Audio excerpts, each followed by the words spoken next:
28 Ogos 2009 dekat California, Amerika Syarikat, seorang pegawai polis lebuh raya bernama Mark Saylor tengah pandu sebuah Toyota Lexus ES350 dengan isteri, anak perempuan dan juga abang ipar dia. Masa tengah lalu lebuh raya, kereta dia orang ni dikatakan tiba-tiba memecut tanpa kawalan. Beberapa saat kemudian, panggilan kecemasan 911 diterima. Dalam rakaman yang kemudian jadi bukti yang paling penting kes ni, suara panik kedengaran bagi tahu yang brek gagal kawal kereta dan kenderaan sedang bergerak melebihi 190 km sejam. Kurang seminit lepas panggilan tu dibuat, kereta ni kemudian rempuh kenderaan lain sebelum terjunam ke dalam gaung dan terbakar. Keempat-empat mangsa ni kemudian meninggal dunia dekat tempat kejadian. Pada mulanya ramai sangka ni just aksiden biasa je, tapi bila siasatan dijalankan, semakin banyak laporan-laporan mula muncul daripada pemilik Toyota lain yang dakwa kereta diorang ni pernah memecut sendiri dengan tiba-tiba. Dalam kes ni ada yang terselamat, ada yang cedera dan ada yang maut.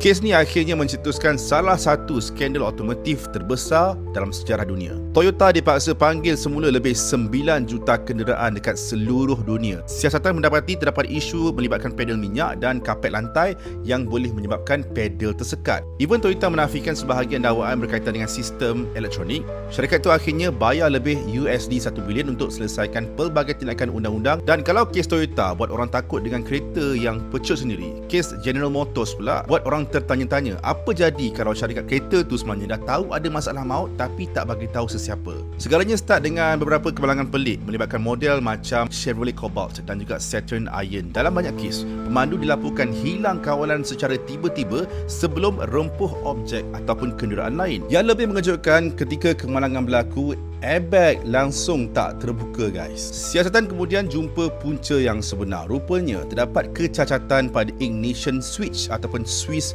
pencucuhan. Komponen kecil ni boleh berpusing sendiri daripada posisi run kepada aksesori masa kereta tengah bergerak. Bila perkara itu berlaku, enjin dikatakan boleh mati secara tiba-tiba, steering jadi berat dan brek kuasa hilang. Dan yang paling bahaya bila sistem airbag turut terpadam. Apa yang jadikan kes ni sangat kontroversi ialah siasatan mendapati masalah ni sebenarnya dah diketahui beberapa jurutera General Motors bertahun-tahun sebelum recall diumumkan, tapi tindakan menyeluruh tak dilakukan sampailah jumlah kematian semakin meningkat dan tekanan awam jadi terlalu besar untuk diabaikan. Akhirnya guys, lebih 30 juta kenderaan dipanggil semula dan sekurang-kurangnya 124 kematian. General Motors membayar ratusan juta dolar pampasan kepada keluarga mangsa dan hampir USD 1 bilion untuk selesaikan siasatan jenayah. Dua-dua kes ni kini juga dikatakan sering digunakan dalam kelas undang-undang, kejuruteraan dan juga etika korporat di seluruh dunia sampailah sekarang.